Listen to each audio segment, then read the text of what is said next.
नमस्कार मित्रांनो, शोध रहस्याचा या चॅनलवर आपल्या सर्वांचं पुन्हा एकदा स्वागत आहे। आज आपण 2 असे भयानक अनुभव ऐकणार आहोत जे आपल्या चॅनलच्या सबस्क्रायबर्सला आले होते।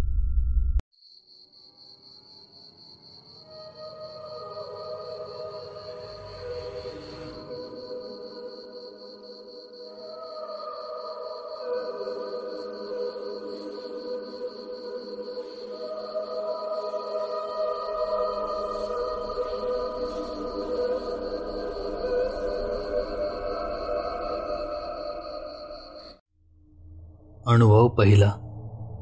हा अनुभव आपल्या चॅनलचे सबस्क्रायबर निखिल भैलुमे यांनी पाठवला आहे। माझा मावस भाऊ पिणू हा जेव्हा साधारणपणे 9वीला असेल तेव्हा तो हॉस्टेलवर घारगाव येथे राहत होता। त्याला हॉस्टेलला राहायला खूप आवडत होते। त्याचे हॉस्टेलवर बरेच मित्र पण झाले होते, त्यामुळे तो जास्त घरीच येत नसायचा। शाळेला सुट्ट्या असल्या तरी तो हॉस्टेलवरच राहणे पसंत करत होता। त्याला सकाळी व्यायाम करायला जायला खूप आवडायचे आणि त्यातल्या त्यात रनिंगचे त्याला खूप वेळ होते। पहाटे उठून तो रनिंगला मित्रांसोबत जात असे। एकदा असेच त्याच्या मित्रांनी त्याची चेष्टा करायचे ठरवले। घड्याळाचे काटे 2 ऐवजी 5 वर करून त्याला उठवले आणि म्हणाले, "अरे 5 वाजले बघ, रनिंगला नाही जायचं का आज?" पिणू रनिंग करण्याच्या बाबतीत खूप स्ट्रिक्ट होता, त्यामुळे तो लगेच त्यांच्या पाठोपाठ घराबाहेर पडला। त्यावेळी रात्रीचे 2:30 वाजले असतील। ती पौर्णिमेची रात्र होती। संपूर्ण परिसरात चंद्राचा उजेड होता। चंद्र खूप मोठा दिसत होता। ते सर्व रनिंग करत एका डोंगर पायथ्याजवळ आले। "इथे थोडा वेळ थांबून व्यायाम करू," असं पिणू बोलला। ते सर्व हो म्हणाले आणि गालातल्या गालात हसू लागले। तेवढ्यात डोंगराच्या रांगेत मध्यभागी एका मोठ्या दगडावर एक मानव सदृश्य आकृती बसलेली त्याच्या एका मित्राला दिसली, पण ती आकृती आकाराने खूप जास्त मोठी होती। तो सर्वांना सांगू लागला, "अरे, तिथे कोणीतरी बसलेलं आहे." सगळ्यांचे लक्ष तिथे गेले। तेवढ्यात पिणू म्हणाला, "अरे, असेल कोणीतरी बसलेलं, वाट वगैरे चुकला असेल." असं म्हणत त्याने एक दगड उचलला आणि तो दगड त्या आकृतीच्या जवळ भिरकावला। तो दगड त्या आकृतीच्या जवळ येऊन पडताच ती आकृती समोर आली। तिला पाहून सर्वांचेच धाबे आणले। तो एक माणूस होता, पण तो सामान्य माणूस वाटत नव्हता। तो शरीराने खूप जास्त मोठा होता, एखाद्या आदिमानवासारखा। त्यांना आता चंद्राच्या प्रकाशात सगळे स्पष्ट दिसत होते। तेवढ्यात पिणूने परत एक दगड उचलला आणि त्या माणसाच्या दिशेने भिरकावला। तो दगड सरळ त्या माणसाच्या डोक्याला जाऊन लागला।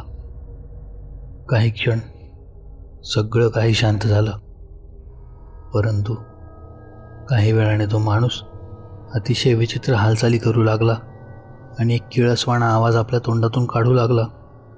तो काय बोलत होता हे कुणालाही समजत नव्हते आणि एकदम तो त्यांच्याकडे पळत येऊ लागला। हे पाहून तर सर्वांचे अंग भीतीने शहारले आणि ते तेथून पळू लागले। त्या माणसाचे आणि यांचे अंतर खूप कमी कमी होत जात होते, कारण तो आकाराने मोठा असल्यामुळे तो लवकर लवकर यांच्या जवळ येऊ लागला होता। सर्वजण जीवाच्या आकांताने पळू लागते आणि डायरेक्ट हॉस्टेलवर जाऊनच थांबले। काही वेळ हॉस्टेलच्या बाहेर एक किळसवाणा आवाज घुमतो। असे वाटते एखादे भक्ष्य हातातून सुटल्यामुळे एखादा प्राणी टाहो फोडत आहे। शेवटी काही वेळाने तो विचित्र आवाज बंद होतो आणि सगळे कसेबसे झोपी जातात। सकाळ होताच सूर्याची कोवळी किरणे डोळ्यावर पडून पिणू व त्याच्या मित्रांना जाग येते आणि ते सर्वजण गावात जातात। काल घडलेला सर्व प्रकार ते गावातील लोकांना सांगू लागतात।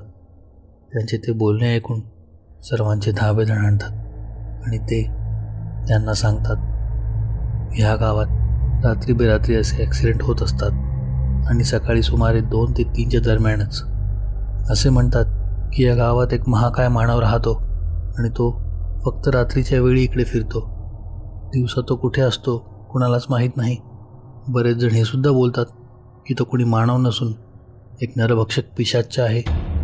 तुमचे नशीब बलवत्तर की तुम्ही त्याच्यापासून वाचलात, पण आजपासून असे अंगलट येणारे धाडस करू नका. असे बोलून तो गावकरी सांगायचा थांबला व पिनू व त्याचे मित्र हॉस्टेलवर परत आले. परंतु त्या दिवसानंतर रात्रीच काय तर पहाटे सूर्य डोळ्यावर येऊस तर ते कधीच रनिंगला गेले नाहीत, किंबहुना आजही जात नाहीत. अनुभव दुसरा.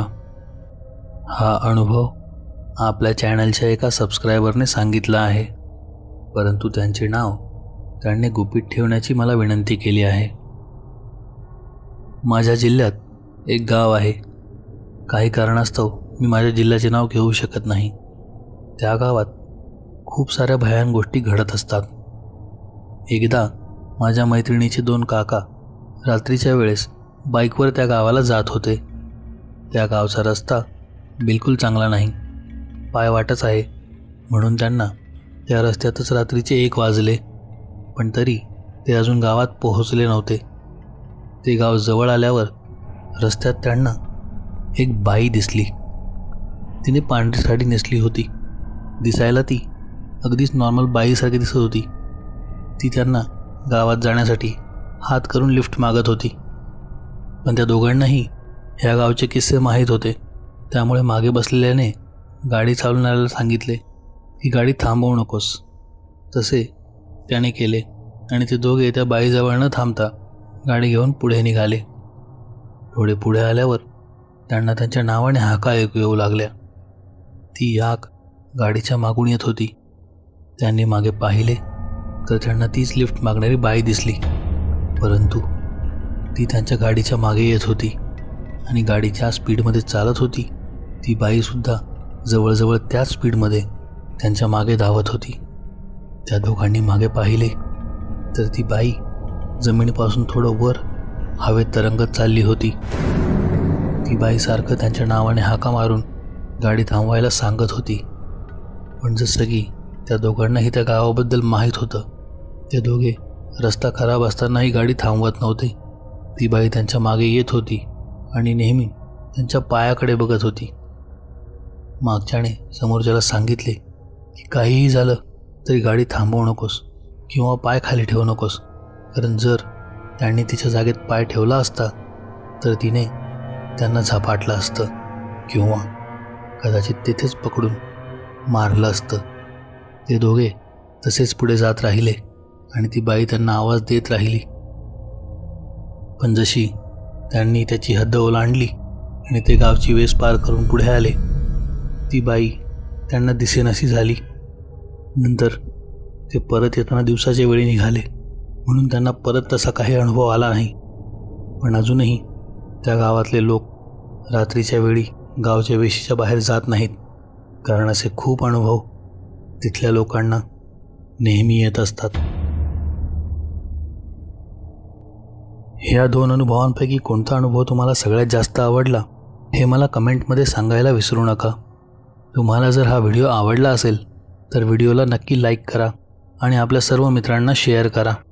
त्याचबरोबर जर आपण शोध रहस्याचा या चॅनलवर पहिल्यांदाच आले असाल तर चॅनलला सबस्क्राईब करा आणि बेल आयकॉन दाबा, जे भविष्यात येणाऱ्या व्हिडिओचे अपडेट तुम्हाला नियमितपणे मिळत राहतील.